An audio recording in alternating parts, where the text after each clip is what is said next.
Welcome to today's news wrap up. Let's dive right into the top stories making headlines today. A federal judge has ruled against the Department of Government Efficiency in its attempt to access Social Security systems, describing the effort as a fishing expedition. A fishing expedition? Really? So finding fraud is a fishing expedition? But Judge Ellen Hollander emphasized that Doge lacked concrete evidence to justify his actions, which plaintiffs argue violated privacy laws. It's ridiculous. All this fraud they're finding, and he's saying they lack any evidence. It's crazy. But the lawsuit filed by organizations like the AFL-CIO and the American Federation of Teachers targeted several officials, including Elon Musk, in his role as senior advisor to the president. The court sided with the plaintiffs, citing potential breaches of privacy due to Doge's efforts to access sensitive personal data. This decision raises concerns about government overreach and the balance between efficiency and individual rights. So this judge just basically said it's okay for the government to commit fraud and they don't deserve to be audited. Is basically what she's saying. It's ridiculous. I'm so tired of these activist judges. President Trump has signed an executive order to dismantle the Department of Education, advocating for decentralizing control and giving power back to the states, communities, and parents.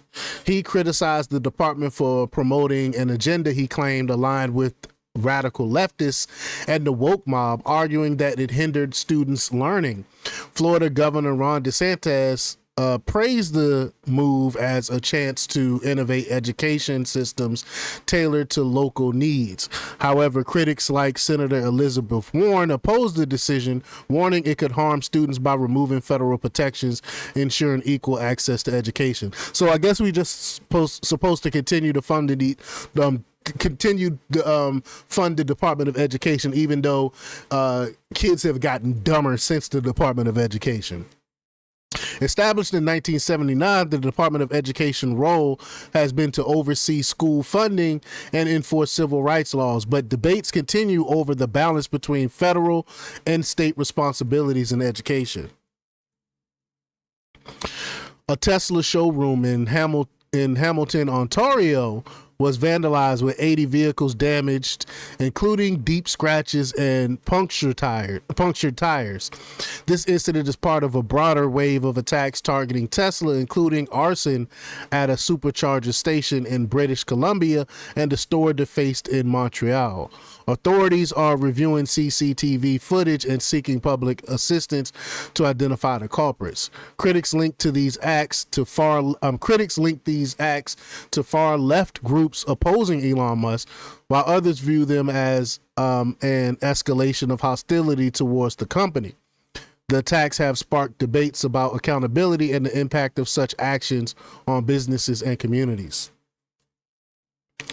Former FBI agent Jonathan Boomer was arrested at JFK Airport for allegedly disclosing confidential materials violating federal law.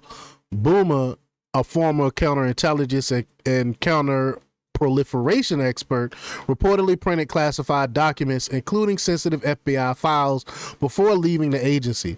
He later posted excerpts of a draft for a book detailing his FBI career, which allegedly contained restricted information about investigations into foreign nations' weapons programs. Boomer also shared protected content with associates to secure a publishing deal, bypassing FBI protocols for pre-publication review. The case has raised concerns about unauthorized disclosures of intelligence and their potential national security implications. So what about all the leaks and stuff that was happening under Donald Trump during his first term, and all these people got off scot-free and nothing happened to them?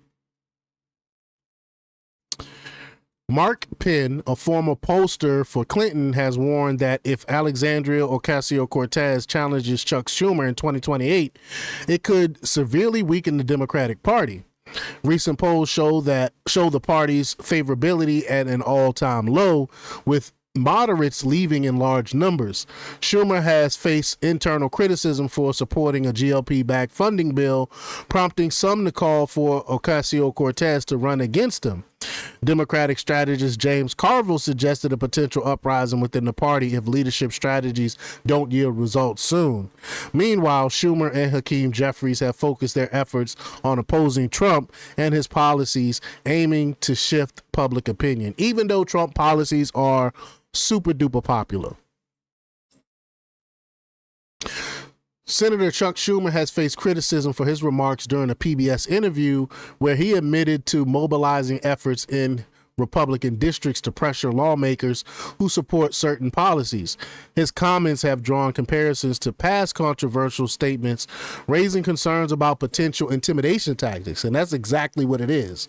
Critics argue that these actions resemble astroturfing, a strategy previously associated with left-wing groups during Trump's presidency. Schumer's remarks have sparked debate about the ethics of such mobilization efforts and their impact on political discourse. The situation has also provided Republicans with material to use against Democrats in upcoming elections. Transportation Secretary Sean Duffy criticized New York Governor Kathy Hochul for high tolls and cordon pricing, which he described as unfair to working class Americans. He argued that these policies charge citizens for roads already funded by federal taxes and failed to provide toll-free options. Duffy also highlighted Hochul's refusal to approve pipelines that could significantly lower fuel costs, calling it against public interest.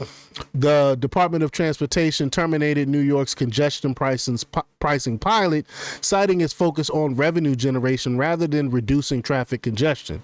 Duffy emphasized that federal funding for New York is not unconditional and warned of consequences for continued noncompliance. The situation underscores tensions between state and federal approaches to transportation and infrastructure. Courtney Merritt's husband of former Congresswoman Cori Bush has been indicted for wire fraud related to COVID relief funds. Merritt's allegedly falsified business details to secure over $20,000 in loans from federal programs like the Paycheck Protection Program. I don't know why they thought they can get away with this. These people are idiots. That's why I'd never touched those loans. But this comes amid scrutiny over Bush's campaign payments to Merritt's, totaling over $150,000 for so-called security services, even after a DOJ investigation began. Critics have also questioned Bush's financial ties to Nathaniel Davis III, a close associate claiming supernatural abilities. You can't make this stuff up. The situation has raised concerns about misuse of campaign funds and accountability in public office. Lastly, documents obtained by America First Legal reveal a government-backed censorship operation involving the U.S. Global Engagement Center, USAID, and the British Foreign Office. The GEC, originally tasked with combating foreign disinformation, collaborated with private media firms like NewsGuard and Pointer to monitor and suppress content labeled as misinformation. I mean, more and more stuff coming out about government censorship.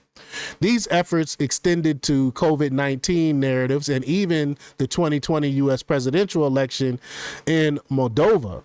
Critics argue that these actions undermine free speech and transparency, with tools like Disinfo Cloud being used to influence public discourse.